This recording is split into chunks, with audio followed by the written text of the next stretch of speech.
Hello friends, कैसे हैं आप लोग। आई होप आप सब लोग बढ़िया रहेंगे और मैं आपको बताता हूँ मैं भी बहुत बढ़िया हूँ।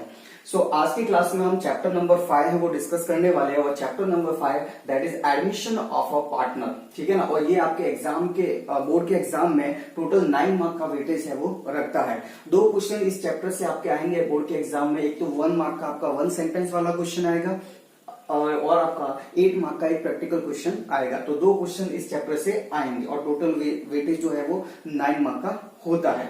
चलो, अब एडमिशन ऑफ अ पार्टनर, जैसे कि हमारा चैप्टर का हेडिंग है, यानी कि क्या हो रहा है यहाँ पे सपोज 2 पार्टनर थे ए और बी।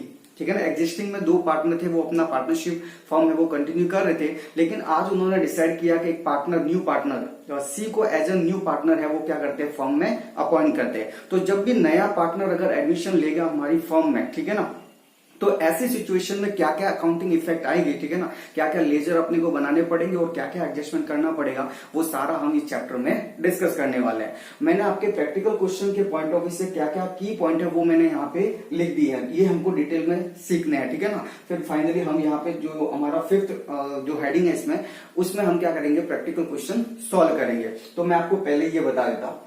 तो revaluation of assets and liabilities, अब एक्चुअली होता क्या है कि जैसे ही न्यू पार्टनर अगर एडमिशन लेगा तो एडमिशन के टाइम में, क्योंकि आज के बाद तो 3 पार्टनर ओनर बनने वाले हैं फर्म के, और अभी तक कितने आ रहे थे, 2 पार्टनर ही ओनर थे। तो अभी तक जो बिजनेस में जो असेट्स और लायबिलिटी पड़ी है, ठीक है ना, उन पर राइट किनका था, किनका ओनरशिप था, ऑब्वियसली ओल्ड पार्टनर का था। तो अभी न्यू पार्टनर आएगा तो उसको भी तो उसमें शेयरिंग मिलेगा ना, उसका भी तो ओनरशिप शेयर है उसमें बनेगा। तो ऐसी सिचुएशन में क्या होगा कि ओल्ड पार्टनर या फिर न्यू पार्टनर, दोनों में से किसी भी पार्टनर को उस असेट्स और लायबिलिटीज के वैल्यू के ऊपर है वो लॉस या प्रॉफिट हो सकता है। ठीक है ना। तो क्या करते हैं हम, जो हमारी असेट्स और लायबिलिटी है, जो हमारी असेट्स और लायबिलिटी आज फर्म की बुक्स में दिख रही है, उनको हम क्या करते हैं, आज की मार्केट वैल्यू पे रिवैल्यू कर लेते हैं। और जैसे हम मार्केट पे रिवैल्यू करेंगे, मार्केट वैल्यू पे उनको रिवैल्यू करेंगे, तो ऐसी सिचुएशन में किसी भी पार्टनर को कोई भी प्रॉफिट और लॉस नहीं होगा, क्योंकि हमारी असेट्स और लायबिलिटी आज की वैल्यू पे आ जाएंगे। क्योंकि आज के बाद में न्यू पार्टनरशिप एग्जिस्टेंस में आने वाली है, क्योंकि 3 पार्टनर बनने वाले आज के बाद। ठीक है ना। तो जरूरी हो जाता है कि हम असेट्स एंड लायबिलिटी का रिवैल्यूएशन करें। तो रिवैल्यूएशन में क्या होगा, रिवैल्यूएशन अकाउंट कैसे बनता है वगैरह, वो सब बाद में डिस्कस करते हैं।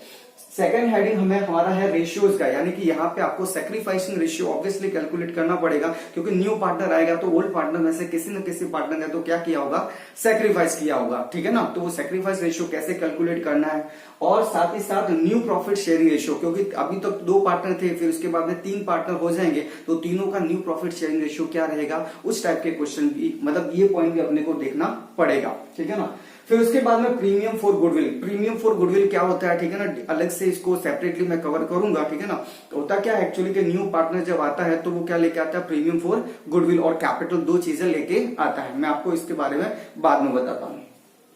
फिर 4th हमारा हेडिंग है that is distribution of reserve और accumulated profits and miscellaneous expenditures. ये हमने लास्ट क्लास में रिकंस्ट्रक्शन ऑफ जो पार्टनरशिप था, ठीक है ना, उसमें देखा था हमने, लेक्चर नंबर 2 में देखा था। वो सिमिलर ही है उसके जैसा, लेकिन थोड़ा सा ये एक्सटेंड हो जाएगा यहाँ पे। ठीक है ना। थोड़ा एडिशनल पॉइंट यहाँ पे आपको दिखेंगे, काफी सारे एडजस्टमेंट भी दिखेंगे। क्लियर। चलो, फिर आता है हमारा फाइनली, अगर ये चारों कंसेप्ट हमने अगर अच्छे से देख लिए तो फिर हम प्रैक्टिकल क्वेश्चन आसानी से सॉल्व कर सकते हैं। ठीक है ना। चलो, तो प्रैक्टिकल क्वेश्चन में हमें क्या क्या करना है, तो देखो, ledger to solve practical question. Practical question को सॉल्व करने में आपको कौन कौन से लेजर है वो बनाने पड़ेंगे। तो देखो, ये लेजर है, मैंने आप यहाँ पे नाम लिख दिए। सबसे पहले आपको रिवैल्यूएशन अकाउंट बनाना पड़ेगा, उसके बाद में partners capital and current account बनाने पड़ेंगे। ठीक है ना। फिर आपको कैश एंड बैंक अकाउंट बनाना पड़ेगा। ठीक है ना। फिर balance sheet after admission of a new partner, जैसे न्यू पार्टनर ने एडमिशन लिया उसके बाद की बैलेंस शीट आपको बनानी पड़ेगी। तो ये आपका प्रैक्टिकल क्वेश्चन रहेगा जो 8 मार्क का पूछा जाता है बोर्ड के एग्जाम में। ठीक है। तो मैंने आपको पूरा एक समरी है वो इसकी दे दी है, आपको क्या क्या हेडिंग्स आने वाले हैं, जो क्या क्या की पॉइंट थे वो मैंने आपको इस चैप्टर का बता दिया है। ठीक है ना। अगर आपके माइंड में ये आ रहा है कि सर किसी भी पार्टनर को एडमिशन क्यों देंगे हम, तो इसके काफी सारे रीजंस है। ठीक है ना। जैसे फॉर एग्जांपल बिजनेस में अगर कैपिटल की जरूरत पड़ रही है, एक्स्ट्रा कैपिटल है जो दोनों पार्टनर नहीं लगा रहे, तो वो क्या बोलेंगे कि किसी नए पार्टनर को एडमिट करते हैं तो वो भी अपना कैपिटल है वो कंट्रीब्यूट करेगा। सेकंड थिंग, ऐसा भी हो सकता है कि वो कोई जो सी है एज न्यू पार्टनर है, उसमें कोई स्पेशल क्वालिफिकेशन है या फिर उसमें कोई स्पेशल टैलेंट है, उस वजह से भी हम उसको क्या कर सकते हैं, एज अ पार्टनर एडमिट कर सकते हैं, ठीक है ना। और भी कई सारे रीजन है जो हो सकते हैं, एग्जाम में ऐसे कोई एक्सपेक्टेड नहीं है, ठीक है ना। तो मैं डीप में नहीं जा रहा हूं उस पर।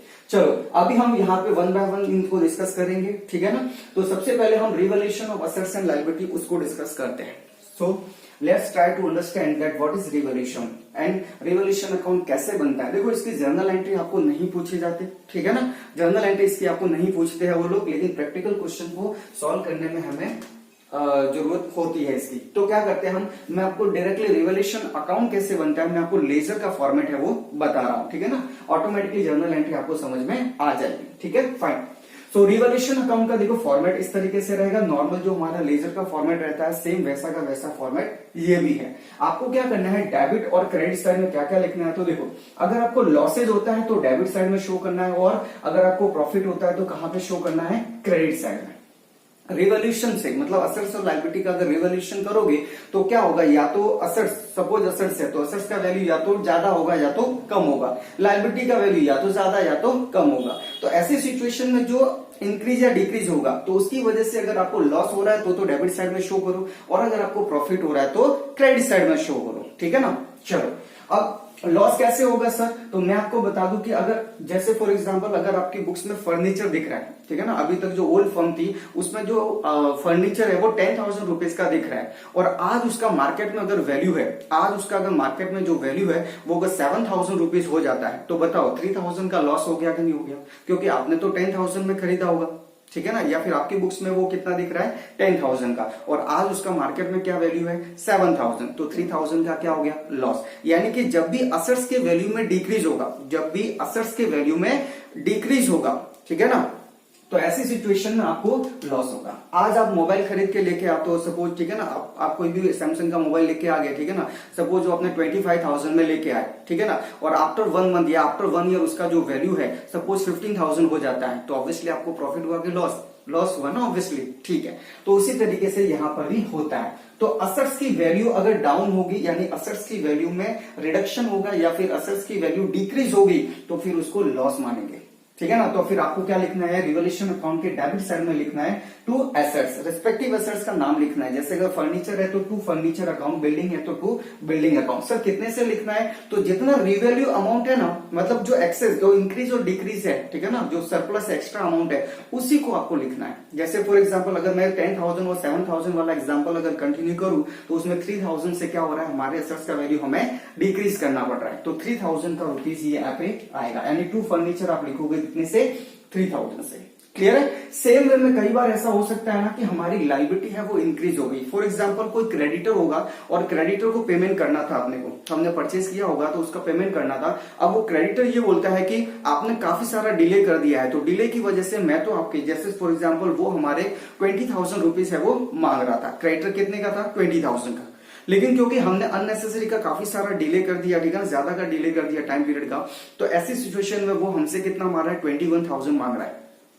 मांगता कितना था, 20,000, लेकिन अब कितना बोल रहा है, 21,000। तो बोलो उसको एक्सेस 1,000 देना पड़ रहा है, तो लायबिलिटी आपकी 20,000 से 21,000 इंक्रीज होगी, यानी 1,000 से आपकी लायबिलिटी क्या होगी, इंक्रीज होगी। तो अभी 20,000 की जगह पे कितना देना पड़ेगा, 21,000, ठीक है ना। तो 1,000 से आपको मैं कह सकता हूं कि लॉस हो गया। क्लियर है। सो अगर लायबिलिटी के वैल्यू में इंक्रीज होती है, लायबिलिटी अगर इंक्रीज होती है, दैट मीन आपको क्या होता है, लॉस होता है। तो लॉस दो तरीके से हो सकता है, अगर असेट्स की वैल्यू है वो डिक्रीज होती है और लायबिलिटी की वैल्यू अगर इंक्रीज होती है तो फिर आपको लॉस होता है, ठीक है ना। तो यहाँ पे आप लिखोगे टू क्रेडिटर, ठीक है ना, जो भी है सपोज। अब उसके बाद में आपको क्या करता है, अगर रिवर्स होता हो तो, जैसे फॉर एग्जाम्पल असेट्स की वैल्यू इंक्रीज हो गई, इंक्रीज भी तो हो सकती है, तो असेट्स की वैल्यू फॉर एग्जांपल बिल्डिंग आपकी बुक्स में 2 लाख रुपीज से दिख रही है, बिल्डिंग आपकी बैलेंस शीट में या बुक में कितने से दिख रही है, 2 लाख से, और आज का मार्केट में वैल्यू है वो 2,50,000 हो गया, तो 50,000 ज्यादा हो गया मार्केट वैल्यू, तो 50,000 से क्या हो गया, आपका प्रॉफिट हो गया। तो असेट्स की वैल्यू अगर इंक्रीज होती है तो आपको यहाँ पे लिखना है। तो अगर बिल्डिंग का मैं अगर एग्जाम्पल कंटिन्यू करूं तो बाय बिल्डिंग आप कितने से लिखोगे, 50,000 से। क्लियर है, जितना इंक्रीज हुआ। सेम वे में अगर लायबिलिटी आपकी डिक्रीज हो गई तो, जैसे फॉर एग्जांपल क्रेडिटर को पेमेंट करना था 24,000 क्रेडिटर को पे करना था, और क्रेडिटर अभी बोलता है कि चलो एक काम करो, मुझे आपके हालात ऐसे दिख रहे हैं या फिर आपकी जैसे भी सिचुएशन है, मुझे ऐसा लग रहा है कि आप एक काम करो, मुझे 20,000 दे दो। क्लियर है? तो बोलो 24,000 की जगह पे आपको कितना देना पड़ रहा है? 20,000। तो 4,000 का आपको क्या हो गया? प्रॉफिट हो गया ना। तो लायबिलिटी में अगर डिक्रीज होता है ये, ठीक है ना, तो लायबिलिटी अगर कम होती है, डिक्रीज होती है, दैट मीन आपको क्या हो गया? प्रॉफिट हो गया। तो आपको यहाँ पे लिखना है, जो भी लायबिलिटी का नाम है वो लायबिलिटी लिखनी है। क्रेडिटर है तो क्रेडिटर, और भी कुछ है तो वो लिखना है। क्लियर है? तो समझ में आ गया? एक बार वापस से बता देता हूं, असेट्स डिक्रीज होती है तो इस साइड लिखना है, लायबिलिटी इंक्रीज होती है तो इस साइड लिखना है, क्योंकि वो लॉस होता है। प्रॉफिट कैसे होगा? असेट्स अगर इंक्रीज होगी तो लायबिलिटी इंक्रीज होगी। तो एक इलस्ट्रेशन आपको करवाऊंगा या एक क्वेश्चन करवाऊंगा तो आपको ज्यादा क्लियर समझ में आएगा। चलो, उसके बाद में क्या करना है आपको? जो भी होगा असेट्स लायबिलिटी सब नाम लिख दोगे, सारा एडजस्टमेंट लिख दोगे। उसके बाद में आपको क्या करना है? यहाँ पे प्रॉफिट और लॉस आएगा। अगर इस साइड कम पड़ रहा है, क्लियर है, इस साइड अगर कम पड़ रहा है तो आपका क्या रहेगा? प्रॉफिट रहेगा। तो आपको क्या करना है? टू पार्टनर्स कैपिटल और करंट अकाउंट। ये कैपिटल करंट क्या है मैं आपको थोड़ी मतलब बाद में बताऊंगा, ठीक है ना। सो पार्टनर्स कैपिटल और करंट अकाउंट, इसमें ए और बी जितने पार्टनर है उनके नाम लिख दो। ओल्ड पार्टनर, ठीक है ना, ये ओल्ड पार्टनर है, इनको क्या करना है? ओल्ड रेशियो में, ओल्ड पार्टनर में, ओल्ड प्रॉफिट शेयरिंग रेशियो में आपको क्या करना है? ये जो भी प्रॉफिट आएगा उसको डिस्ट्रीब्यूट कर देना है। क्लियर है? इस तरीके से आपका रिवोल्यूशन अकाउंट है वो यहाँ पे खत्म हो जाएगा। अब एक और दिक्कत आती है कि सर देखो, एक्सपेंसेस और इनकम। पहले मैं एक्सपेंस की बात करता हूं। एक्सपेंसेस देखो आपके या तो आउटस्टैंडिंग होगा या तो प्रीपेड होगा। क्लियर है? अगर एक्सपेंसेस आउटस्टैंडिंग है, ठीक है ना, तो उसको हम लायबिलिटी की तरह ट्रीट करेंगे। अगर एक्सपेंस अगर आउटस्टैंडिंग है तो उसको हम कैसे ट्रीट करेंगे? लायबिलिटी। जैसे फॉर एग्जांपल अगर आपको एडजस्टमेंट में ऐसा दिया हुआ रहे कि अनरिकॉर्डेड आउटस्टैंडिंग एक्सपेंसेस ऑफ ₹5,000, तो आउटस्टैंडिंग एक्सपेंस आ रहा है, अनरिकॉर्डेड था, अब तो रिकॉर्ड करना पड़ेगा बुक्स ऑफ अकाउंट में, और रिकॉर्ड करना पड़ेगा। दैट मीन वो क्या है? लायबिलिटी, और लायबिलिटी नया क्रिएट हो गया तो लायबिलिटी आ रहा है, इंक्रीज हो गया लायबिलिटी, और लायबिलिटी जैसे इंक्रीज होता है दैट मीन वो क्या हो गया? लॉस हो गया। क्लियर है? तो इस तरीके से इनको समझना है। तो आउटस्टैंडिंग एक्सपेंस आपको किस तरीके से कंसीडर करना है? लायबिलिटी की तरह, ठीक है ना। सेम वे में प्रीपेड एक्सपेंस है तो आपको असेट्स की तरह ट्रीट करना है, ठीक है ना। वैसे आप 11th में पढ़ चुके हो, ठीक है ना, फिर भी मैं आपको रिमाइंड करवा रहा हूं। सो प्रीपेड एक्सपेंस है तो वो आपका असेट्स होता है, असेट्स की तरह ट्रीट करोगे। देन इनकम आपकी दो हो सकती है, एक्रूड इनकम या फिर इनकम रिसीवेबल या फिर एक्रूड इनकम, उसको एसेट्स की तरह ट्रीट करोगे। और इनकम रिसीव्ड इन एडवांस, अगर आपको इनकम है वो एडवांस में रिसीव हो गई है तो ऐसी सिचुएशन में आप क्या करोगे? उसको लायबिलिटी की तरह है वो कंसीडर करोगे, ठीक है। सो अब हम क्या करेंगे? इसका एक रिवोल्यूशन अकाउंट का क्वेश्चन है वो डिस्कस करेंगे, तब जाके आपको ज्यादा समझ में आएगा। एक और चीज, अगर आपको प्रोविजन फॉर डाउटफुल डेब्ट के बारे में बोले तो देखो, प्रोविजन फॉर डाउटफुल डेब्ट आपको लायबिलिटी की तरह कंसीडर करना है। वैसे भी लायबिलिटी में ही शो होता है, या तो दो तरीके से देखो, प्रोविजन फॉर डाउटफुल डेब्ट या फिर जो बैड डेब्ट रिजर्व है आपका, बैड डेब्ट रिजर्व है उसको दो तरीके से हम क्या करते हैं? डिस्क्लोज करते हैं बैलेंस शीट में। या तो हम क्या करते हैं? लायबिलिटी साइड में डिस्क्लोज करते हैं, या फिर डेटर्स में से रिड्यूस करके डिस्क्लोज करते हैं। तो शॉर्ट में उसका जो बैलेंस होता है बैड डेब्ट रिजर्व का, वो क्रेडिट बैलेंस होता है। तो अगर बैड डेब्ट रिजर्व अगर आपका या तो क्रिएट होता है, ठीक है, या फिर उसमें इंक्रीज होता है वैल्यू में। जैसे फॉर एग्जांपल पहले से 2000 का अपने बैड डेब्ट रिजर्व है वो ऑलरेडी बना दिया, और क्वेश्चन में बोलता है कि आपको और एक्सेस 2000 का बनाना है। दैट मीन क्या हुआ? 2000 से आपका बैड डेब्ट रिजर्व है वो इंक्रीज हो रहा है, तो फिर आपका लायबिलिटी इंक्रीज हो रहा है, और लायबिलिटी इंक्रीज हो गया तो फिर आपको इस साइड लिखना है क्योंकि वो लॉस है, और अगर वाइस वर्सा होगा तो आपको इस साइड लिखना है क्योंकि वो प्रॉफिट हो जाएगा। क्लियर है? तो क्वेश्चन आएगा तो मैं आपको और समझाऊंगा वहां पे, तो ज्यादा बेटर समझ में आएगा, ठीक है। सो गाइस, आज हमने देखा फटाफट कि क्या क्या पॉइंट थे इसमें, और सबसे ज्यादा मैंने आपको रिवोल्यूशन अकाउंट पे फोकस करवाया है। रिवोल्यूशन जो पहला हमारा कॉन्सेप्ट है वो हम सीख रहे हैं यहाँ पे, ठीक है ना। वैसे ये चैप्टर नंबर 4 में भी था, ठीक है ना, लेकिन मैंने बोला था कि मैं रेलेवेंट चैप्टर के साथ में आपको करवाऊंगा, तो वो यहाँ पे मैं कवर कर रहा हूँ। तो रिवोल्यूशन अकाउंट क्या करना है? सिंपली अगर आपको लॉसेज होता है तो डेबिट साइड में, और अगर प्रॉफिट होता है तो क्रेडिट साइड में। Just like your profit and loss account. Profit and loss account में भी तो क्या करते थे आप? डेबिट साइड में लॉसेज बताते हो और आप क्रेडिट साइड में प्रॉफिट शो करते हो, ठीक है ना। तो ठीक उसी तरीके से आपको रिवोल्यूशन अकाउंट में भी वर्क करना है। क्लियर? और ये भी आपको अच्छे से माइंड में रखना है ताकि आपका कोई भी क्वेश्चन है वो रॉन्ग नहीं होगा। बहुत इजी कॉन्सेप्ट है ये, ठीक है ना, और चैप्टर भी काफी इजी है, आराम से आप पूरे 9 मार्क है वो स्कोर कर सकते हो। सो फ्रेंड्स, अभी इलस्ट्रेशन नंबर जो 18 है ऑन पेज नंबर 166, उसको हम ट्राई करते हैं सॉल्व करने का। उसमें कंप्लीट क्वेश्चन नहीं करेंगे, वो पूरा कंप्लीट क्वेश्चन है, हम उसमें से सिर्फ क्या करेंगे? रिवोल्यूशन अकाउंट है वो बना के देखते हैं, और उसको सीखते हैं कि किस तरीके से रिवोल्यूशन अकाउंट है वो बनता है। सो इलस्ट्रेशन नंबर 18 पेज नंबर 166 पे सिर्फ रिवोल्यूशन अकाउंट का जो पोर्शन है वो करते हैं हम, ठीक है। चलो, So illustration number 18 is Patel and Shah are partners in a firm sharing profit and loss in the ratio of 3:2. The balance sheet of their firm as on 31st March 2016 was as under. So आपको balance sheet दे रखा है, capital accounts, loan, creditor, bills payable, outstanding expenses, इधर patent दे रखा है, land and building, machinery, furniture, motor car, stock, debtors, और debtors में से bad debt reserve है वो माइनस किया हुआ है, ठीक है ना, 1000 का। चलो फिर लिखा है they admitted Rawal as a new partner for 1/5 share from 1st April 2016. Rawal brought 2 lakh as his capital. The partners decided to revalue assets and liability as follows. तो ये रिवोल्यूशन हो रहा है, तो एक एक पॉइंट को पढ़ते हैं और फिर साथ साथ में लिखते भी जाते हैं, ठीक है ना, क्योंकि हमें कंप्लीट क्वेश्चन तो करना नहीं है, सिर्फ हमें रिवोल्यूशन अकाउंट बनाना है। चलो सबसे पॉइंट नंबर 1 क्या है, land and building is to be appreciated by 20%। So land and building को आपको क्या करना है, 20% से अप्रिशिएट करना है। अप्रिशिएट करने का मतलब इंक्रीज करना है, ठीक है ना। तो मुझे बताओ ये प्रॉफिट हुआ कि लॉस हुआ? लैंड एंड बिल्डिंग क्या होती है, एसेट्स होती है, ठीक है ना। तो असेट्स में इंक्रीज हो रहा है कि डिक्रीज हो रहा है? सर अप्रिशिएट यानी कि इंक्रीज हो रहा है, तो असेट्स में इंक्रीज हो रहा है, दैट मीन वो क्या है, प्रॉफिट है। और प्रॉफिट है तो वो कहां पे लिखेंगे, क्रेडिट साइड में, रिवोल्यूशन अकाउंट के क्रेडिट साइड में लिखेंगे, बराबर है। तो मैं लिख दूं फटाफट, देखो यहां पे आपको लिखना है बाय लैंड एंड बिल्डिंग, कितने से लिखना है, तो क्या बोला है क्वेश्चन में, 20% से अप्रिशिएट करना है। तो इंक्रीज कितने से करना है, 20% से। ऊपर देखो land and building balance sheet में 1,40,000 का गिवन है, वो 1,40,000 का करो 20%, तो कितना हो गया, 28,000। सो 28,000 आप यहां पे लिखो, clear. Next point number second, point number second क्या बोलता है, machinery is to be depreciated by 10%। Machinery को 10% से डेप्रिशिएट करना है, यानी कि डिक्रीज करना है। सो मशीनरी असेट्स होता है और असेट्स को डिक्रीज करने का मतलब लॉस हो गया। तो इधर आपको लिखना है टू मशीनरी, टू मशीनरी, और कितने से, 10%। ऊपर मशीनरी कितने का दे रखा है, 70,000, 70,000 का 10% 7,000। तो यहां पे ये लिखा हमने 7,000।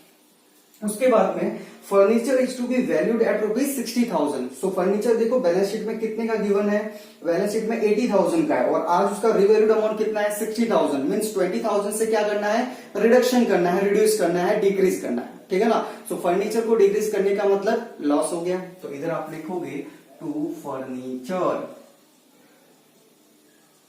ठीक है, कितना, वो 80,000 माइनस 60,000, तो 20,000 का लॉस हो गया, क्लियर, फाइन। उसके बाद में है point number 4, that is motor car is to be depreciated by 20%। जो ऊपर मोटर कार आपको देखो कितने का दे रखा है, मोटर कार आपका 1,20,000 का है, उसका 20% से उसको क्या करना है, डेप्रिशिएट करना है, ठीक है ना, यानी कि अगेन लॉस हो रहा है आपका। तो 20% मतलब 24,000 हो गया। तो यहां पे लिखो टू मोटर कार, और ये कितना होगा, 1,20,000 का 20% मीन्स 24,000, क्लियर। उसके बाद में है पॉइंट नंबर 5 आपका, अ प्रोविजन फॉर डाउटफुल डेब्ट is to be kept at ₹5,000। क्या बोल रहे हैं कि प्रोविजन फॉर डाउटफुल डेब्ट है, यानी कि जो बैड डेब्ट रिजर्व है वो हमें कितने का चाहिए, आज 5,000 का चाहिए, 5,000 का चाहिए, और ऊपर कितने का दे रखा है, 1,000, यानी कि 4,000 का हमें और एक्सेस बनाना है। 1,000 का तो ऑलरेडी था हमारे पास, लेकिन अब कितना है, रिवैल्यू 5,000 पे रिवैल्यू किया है, तो 4,000 से और इंक्रीज करना है। और अगर बैड डेब्ट रिजर्व को इंक्रीज करने का मतलब लायबिलिटी को इंक्रीज करना, और लायबिलिटी को इंक्रीज करने का मतलब लॉस हो गया, ठीक है ना, लॉस हो गया। तो इधर लिखना है आपको टू बैड डेब्ट रिजर्व, कितने से, तो 4,000 से लिखना है आपको, क्योंकि 1,000 तो ऑलरेडी है, ठीक है ना। फिर उसके बाद में पेटेंट आर वैल्यूलेस, पेटेंट है वो वैल्यूलेस है, यानी पेटेंट का आज कोई भी वैल्यू नहीं है, जीरो वैल्यू है उसका, तो पूरे के पूरे पेटेंट आपके खत्म हो जाएंगे, रिटर्न ऑफ हो जाएंगे, तो पूरा का पूरा लॉस है। तो टू पेटेंट, टू पेटेंट, कितने के पेटेंट दे रखे हैं बैलेंस शीट में, देखो फटाफट, 10,000, क्लियर। उसके बाद में आपको पॉइंट नंबर 7 में बोला है outstanding interest on loan is ₹6,000। बोलो आउटस्टैंडिंग इंटरेस्ट ऑन लोन क्या है, आउटस्टैंडिंग एक्सपेंस है, और आउटस्टैंडिंग एक्सपेंस को हम क्या ट्रीट करते हैं, एज अ लायबिलिटी, और लायबिलिटी आपका आ रहा है, मींस क्या हो रहा है, लायबिलिटी इंक्रीज हो रहा है, और लायबिलिटी इंक्रीज होने का मतलब क्या है, लॉस हो रहा है, ठीक है ना। सो यहां पे लिखेंगे to outstanding interest on loan, कितने का है वो है आपका 6,000, क्लियर। चलो उसके बाद में लिखा है creditor and bills payable are to be paid 10% less. So जो क्रेडिटर है और जो बिल्स पेबल है उनका 10% कम पेमेंट करना है, यानी कि 10% से उनका वैल्यू है वो डाउन हो गया, कम हो गया, डिक्रीज हो गया। और जब लायबिलिटी का अगर वैल्यू डिक्रीज होता है दैट मीन वो क्या है, प्रॉफिट है, ठीक है ना। तो प्रॉफिट है तो इस साइड लिखेंगे, ठीक है ना। क्रेडिटर एंड बिल्स पेबल अलग अलग लिख देता हूं मैं सेपरेटली, ठीक है ना, बाय क्रेडिटर, ठीक है, बाय क्रेडिटर। तो जो क्रेडिटर है आपका ऊपर कितने का दे रखा है 80,000, उस 80,000 का कितना परसेंट करना है, 10% कम, यानी 10% करो उसका तो 8,000 आता है। क्लियर है। इसी तरीके से हम बिल्स पेबल का भी करेंगे। सो बिल्स पेबल का वैल्यू कितना है 20,000, 20,000 का 10% बोले तो 2,000। क्लियर है। चलो उसके बाद में point number 9, unrecorded investment is valued at ₹20,000। So investment unrecorded था, मतलब अब रिकॉर्ड करोगे तो इंक्रीज हो जाएगा इन्वेस्टमेंट में, और इन्वेस्टमेंट क्या होता है, एसेट्स होता है। सो एसेट्स आ रही है तो प्रॉफिट हो गया 20,000 का, ठीक है ना। तो यहां पे लिखेंगे बाय इन्वेस्टमेंट, बाय इन्वेस्टमेंट कितने से 20,000 से, पूरा का पूरा अनरिकॉर्डेड था। चलो उसके बाद में last point number 10, insurance premium which was debited to profit and loss account by 30,000, out of this 10,000 is for next year. यानी टोटल जो इंश्योरेंस प्रीमियम हमने पे किया था वो 30,000 का था, और उसमें से जो 10,000 था वो तो नेक्स्ट ईयर का था ना। जो नेक्स्ट ईयर का यानी कि हमने एडवांस में पेमेंट कर लिया, और एडवांस को हम क्या बोलते हैं, प्रीपेड इंश्योरेंस। और प्रीपेड इंश्योरेंस क्या होता है, एसेट्स होता है, और एसेट्स जब आ रही है तो क्या हो गया, प्रॉफिट हो गया, ठीक है ना। तो यहां लिखेंगे by prepaid, by prepaid insurance कितने का था 10,000 का, पूरा का पूरा नहीं 10,000, जो एडवांस पोर्शन है उसी को लिखेंगे, ठीक है ना। चलो अब इसके बाद में तो क्वेश्चन खत्म हो जाता है, ठीक है ना। तो अब आपको क्या करना है, टोटल करना है दोनों साइड का, और प्रॉफिट और लॉस फाइंड करना है, ठीक है ना। तो देखिए एक बार मैं इसी में देख लेता हूं, आप फटाफट कैसे पे सॉल्व करोगे इसको, ठीक है ना। तो इसमें देखने से मुझे पता चल रहा है कि टोटल जो है वो 71,000 आ रहा है, ठीक है ना। 71,000 है वो टोटल आ रहा है इस साइड का, इसका टोटल करो तो 71,000 आता है। क्लियर है। कैलसी पे सॉल्व करके देखो, सबसे पहले ये कैलकुलेट, आप भी फटाफट ट्राई करो, कैलकुलेशन करो हाथों हाथ। 20,000, 24,000, 4,000, हाँ 71,000 आ रहा है, उसमें से ये माइनस कर देते हैं, ठीक है ना। 28,000 माइनस किया, 8,000 माइनस किया, 2,000 माइनस किया, 20,000 भी माइनस करो, एंड 10,000 भी माइनस करो। तो ये आपका 3,000 का लॉस है वो आ गया। इधर शॉर्ट पड़ रहा है 3,000 का, दैट मीन वो आपका लॉस है।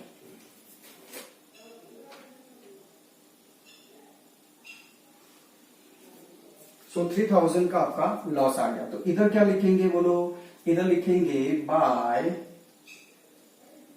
Partners capital account. मैं करंट अकाउंट नहीं लिख रहा हूं, कैपिटल अकाउंट लिख देता हूं, दोनों में से एक ही आता है। चलो पार्टनर के नाम क्या क्या थे पहले बताओ मुझे, पटेल एंड शाह। तो ये पटेल और दूसरा आपका शाह है, ठीक है ना, ये रहा शाह। तीनों दोनों का मिला के शॉर्ट फॉल है वो 3,000 का है। अब ये जो 3,000 है आपका, ये जो 3,000 है इसको दोनों पार्टनर में उनके प्रॉफिट शेयरिंग रेशियो में डिस्ट्रीब्यूट करना है। तो प्रॉफिट शेयरिंग रेशियो क्या था क्वेश्चन में, फटाफट देखो, 3:2 का था। तो 3:2 को अगर इसमें डिस्ट्रीब्यूट करोगे तो आपका 1800 एंड 1200 है वो आता है, ठीक है ना।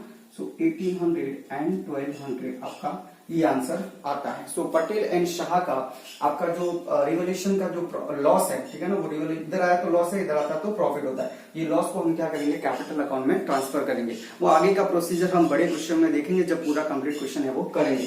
तो अभी आपको समझ में आ गया होगा कि रिवोल्यूशन अकाउंट है हमें कैसे सॉल्व करना है, ठीक है ना। सिंपल सा कंसेप्ट ध्यान रखने का, अगर लॉस हो रहा है तो इस साइड लिखना है, प्रॉफिट हो रहा है तो इस साइड लिखना है, ठीक है ना। आप प्रैक्टिस करो, आगे के इलस्ट्रेशन और देखने की, सिर्फ रिवोल्यूशन अकाउंट का पोर्शन है वो आपको डिस्कस करना है और देखना है, ठीक है ना। आगे का कुछ भी नहीं करना, कंप्लीट क्वेश्चन नहीं करना, सिर्फ रिवोल्यूशन अकाउंट आप बना के करो। आप चाहो तो चैप्टर नंबर 4 में भी रिवोल्यूशन अकाउंट दे रखा है, तो वहां से भी आप क्या कर सकते हो, उसके illustration as well as exercise में जो क्वेश्चन दे रखे हैं उसके रिवोल्यूशन अकाउंट तक का पोर्शन जितना है वो आप कर सकते हो, ठीक है। सो फ्रेंड्स आज के लिए इतना काफी है, हम मिलते हैं अगले लेक्चर में, ठीक है ना। आज इसको अच्छे से रिवाइज कर लेना आप, ठीक है ना, और सारे लेक्चर आप कंपलसरी देखना 1 by 1, वरना आगे जाके में भी आपको समझ में नहीं आए, क्योंकि ये सारे कनेक्टेड है, ठीक है ना। तो आपको ये कंप्लीट लेक्चर देखना है, ठीक है। चलो, सो आज के लिए इतना काफी, जल्दी हम मिलते हैं अगले लेक्चर में।